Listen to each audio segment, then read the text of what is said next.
ओम गुरुवे नमः। प्यारे हरि भक्तों,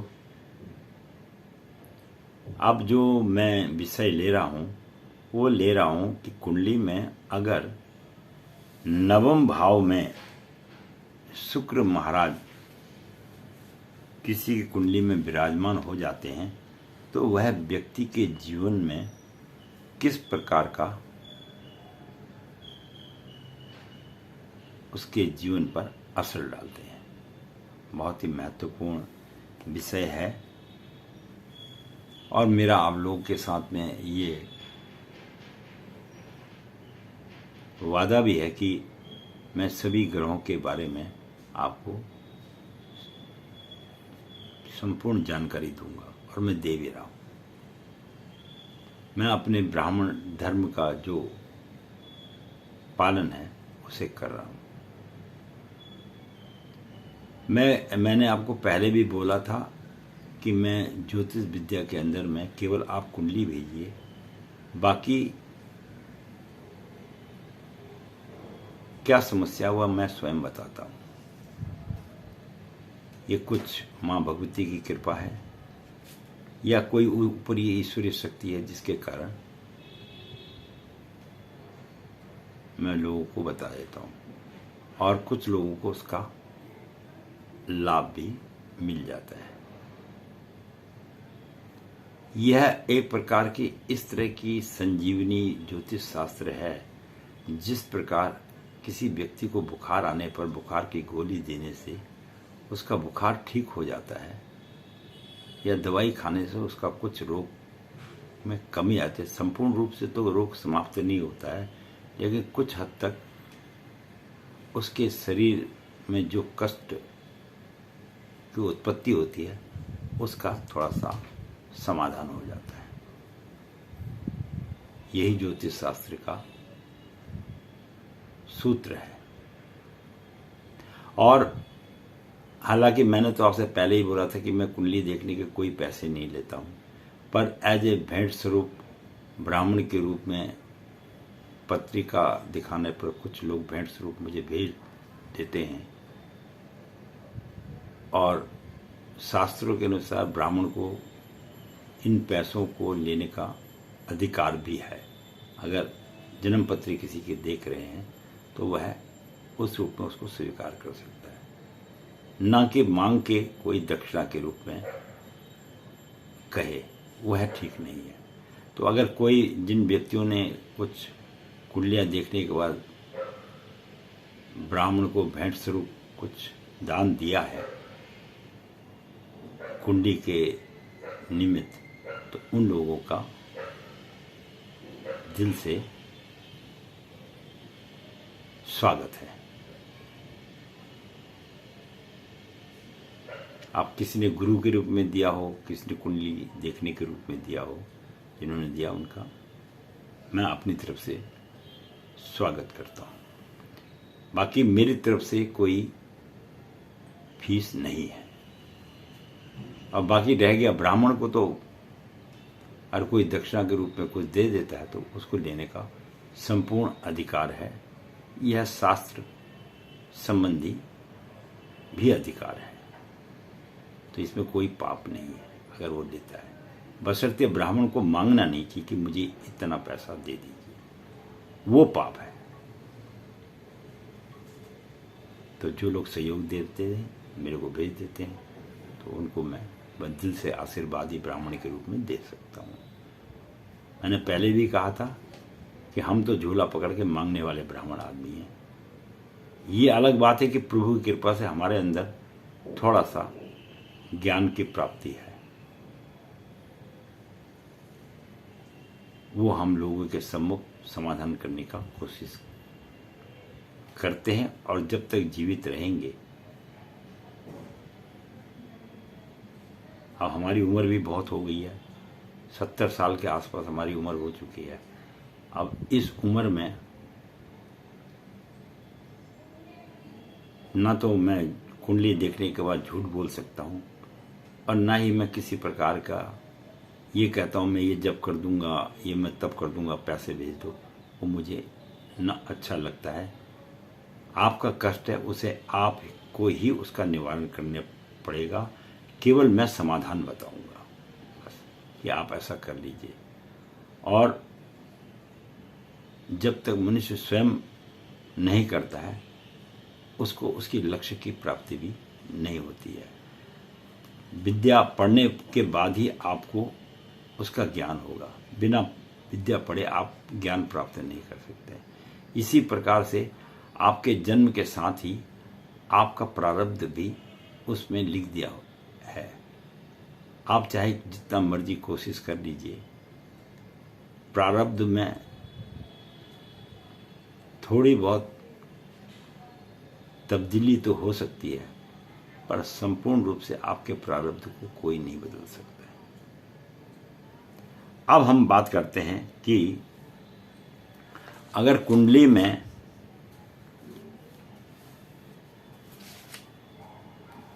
शुक्र ग्रह नवम भाव में बैठ जाते हैं तो यह व्यक्ति के जीवन में किस प्रकार का प्रभाव डालते हैं।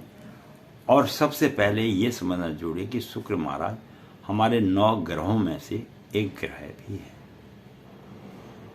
और भृगु ऋषि जी के पुत्र भी हैं और ज्योतिष शास्त्र में इनका एक अपने में बड़ा विशेष महत्व है। हालांकि इनके पास कोई उपग्रह नहीं है, जबकि शनिदेव के पास 275 उपग्रह हैं, मंगल के पास 2 उपग्रह हैं, बृहस्पति ग्रह के पास 75 उपग्रह हैं। और इन बृहस्पति और शनि महाराज के पास अधिक उपग्रह होने का मतलब यह है कि इनके पास अपार शक्तियां हैं, जबकि हमारे पृथ्वी के पास केवल एक ही उपग्रह है, वो चंद्रमा है। इस रहस्य को मैं बार बार इसलिए बोलता हूं कि आप लोगों को ये पता लग सके कि अब शुक्राचार्य जी के पास में उपग्रह शक्तियां वगैरह ऐसी हैं कि जिनका वर्णन करना ही बहुत मुश्किल काम है। उनके पास इतनी शक्तियां थी कि उन्होंने असुरों को भी श्रेष्ठ बना दिया, जिसके कारण कई बार देवताओं को भी अपने स्वर्ग का त्याग करना पड़ा। बहुत ही सुंदर विषय मैं आप लोगों के सम्मुख रखता हूं ताकि आप लोगों के समझ में ये बात आ जाए।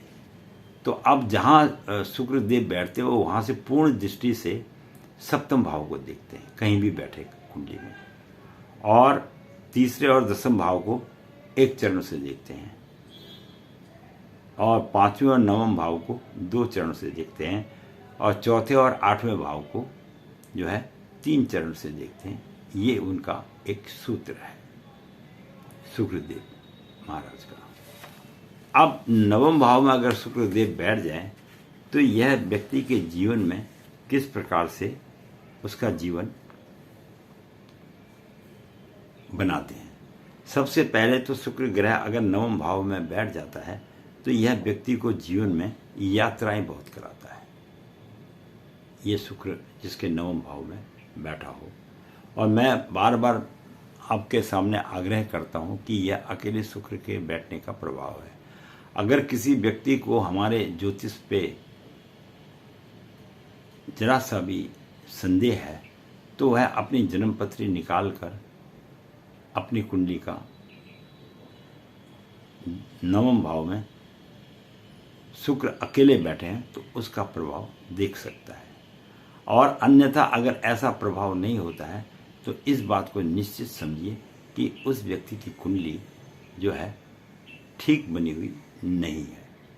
अन्यथा ज्योतिष कभी भी गलत नहीं हो सकता है। ज्योतिष एक सूत्र के आधार पर चलता है और यह अपने में एक रहस्यमय ग्रंथ है जिसका बार बार मैं आपको स्मरण कराता रहता हूं।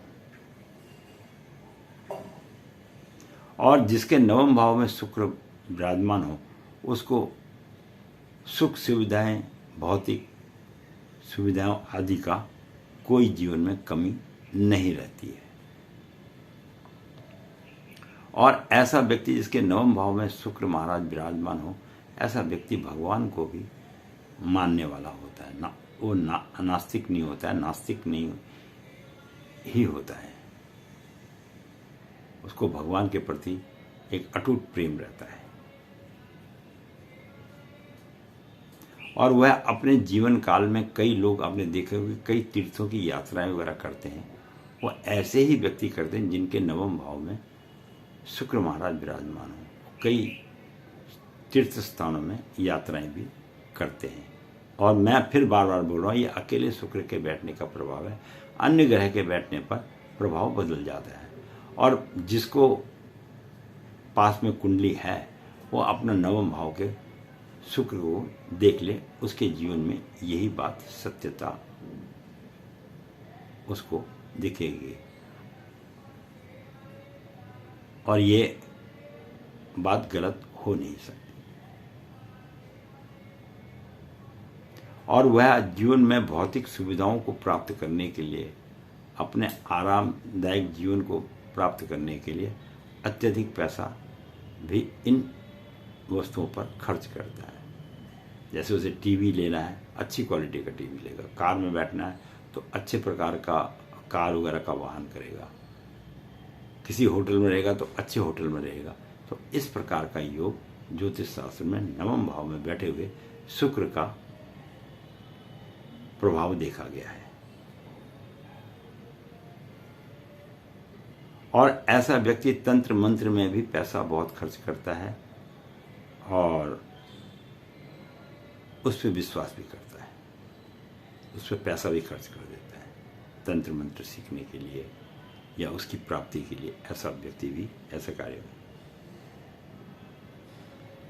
और ऐसा व्यक्ति जिसके नवम भाव में शुक्र विराजमान है, वो अपने पिता के आज्ञा का पूर्ण रूप से पालन करने वाला बालक होता है। कहते हैं ना, कई पिता कहते हैं मेरा बेटा तो राम है। तो ऐसे ही व्यक्ति जिनके नवम भाव में शुक्र बैठा होता है, वो पिता के आज्ञा का पालन करने वाला माना जाता है, बशर्ते कि दूसरा ग्रह उसके साथ ना बैठा हो। और ऐसे व्यक्ति अपने जीवन काल में जब कोई विशेष बात उनसे पूछी जाए तो उसका जो उत्तर होता है, उसका जो आंसर होता है, वह तुरंत मुंह से निकाल के नहीं बोलेगा। बहुत सोचेगा, समझेगा, विचार करेगा, तदोपरांत ही वह उस विषय पर बोलेगा और उसका जो है बात बतलाएगा। ये भी एक सत्य ज्योतिष की बात है। नवम भाव का जो शुक्र होता है वो व्यक्ति को एक अच्छा कलाकार और भविष्य के बारे में जानकार भी बना देता है और उसको कला कृतियों के क्षेत्र में बड़ी सफलता मिलती है। अगर वो जीवन में कोई चीज़ बनाना चाहे, कोई वस्तु बनाना चाहे, तो उसको पूर्ण लाभ मिलता है। जिसका नवम भाव में शुक्र होता है, ऐसे व्यक्ति के अंदर में एक चीज़ जरूर है कि वह वैसे सॉफ्ट है, लेकिन अंदर से उसके अंदर में घमंड बहुत होता है। वो घमंडी टाइप का आदमी होता है। वो कहता है मेरे सामने कोई भी कुछ नहीं है, मैं ही हूँ जो कुछ हूँ। ये एक थोड़ा सा, चाहे पॉजिटिव को या नेगेटिव को, ये उसके अंदर में ऐसी प्रवृत्ति पैदा कर देता है। नवम भाव के शुक्र का प्रभाव ऐसा देखा गया है। और नवम भाव का अगर शुक्र है तो यह व्यक्ति को जीवन में देश विदेशों की यात्राएं बहुत ज़्यादा करा देता है। अगर ज़्यादा ना भी हो तो कम से कम एक आध बार तो विदेश की यात्रा तो इसको करने को मिल ही जाती है। और नवम भाव की दृष्टि जब सप्तम भाव पे पड़ती है और तृतीय भाव को देखता तो अपने भाई बहनों से ऐसा व्यक्ति थोड़ा सा दूर रहता है और दूरी बना के रखता है। ये भी नवम भाव के शुक्र का प्रभाव ज्योतिष शास्त्र में देखा गया है। और ऐसे व्यक्ति के विचार भी थोड़ा दूसरे लोगों के साथ विचार भी पूर्ण रूप से तालमेल नहीं खाते हैं। ये शुक्र के नवम भाव के अंदर में ऐसा ज्योतिष शास्त्र के अंदर में विचार देखा गया है। तो कहने का तात्पर्य यह है कि शुक्र नवम भाव का कुल मिला के एक शुभ माना जाता है। अगर कुंडली में नवम भाव में शुक्र बैठा है तो वह व्यक्ति को जीवन में थोड़ा कम कष्ट होने देता है। तो इस प्रकार से शुक्र के नवम भाव को हमको जानना चाहिए। मैं पंडित गिरीश तिवारी अपनी वाणी को यहीं पर विश्राम दूंगा और बहुत ही सुंदर सुंदर विषयों में मैं आप लोगों को जानकारियां देता रहता हूं। और मैं तो एक ही बात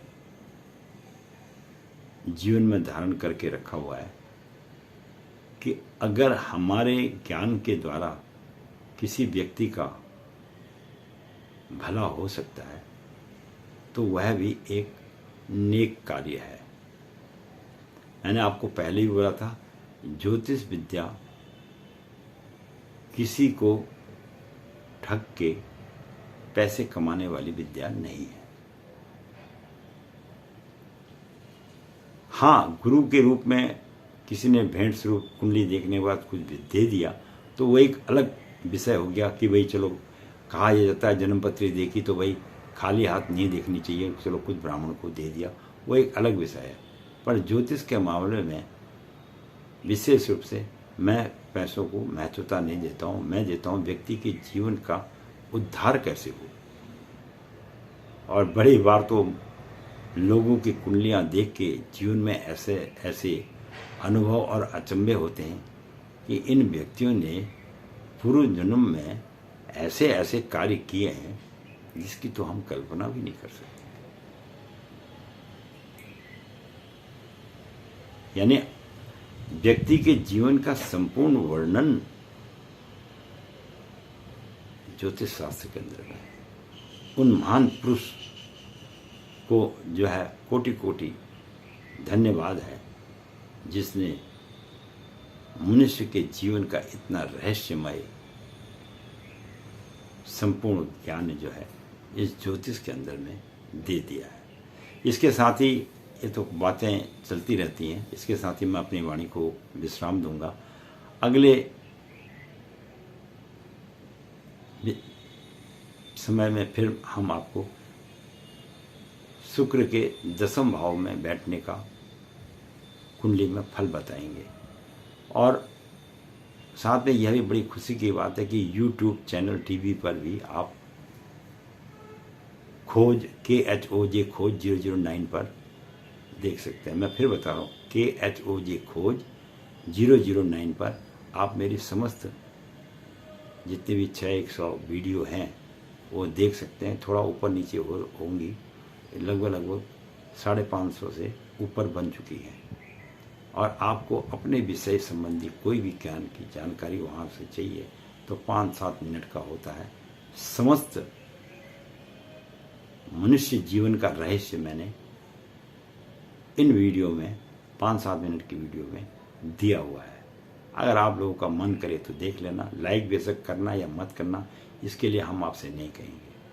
लेकिन वास्तविक रूप से जो आपका जन्म इस पृथ्वी पर हुआ है वो किस लिए हुआ है, उस रहस्यमय ज्ञान को आप प्राप्त कीजिए। हमने भी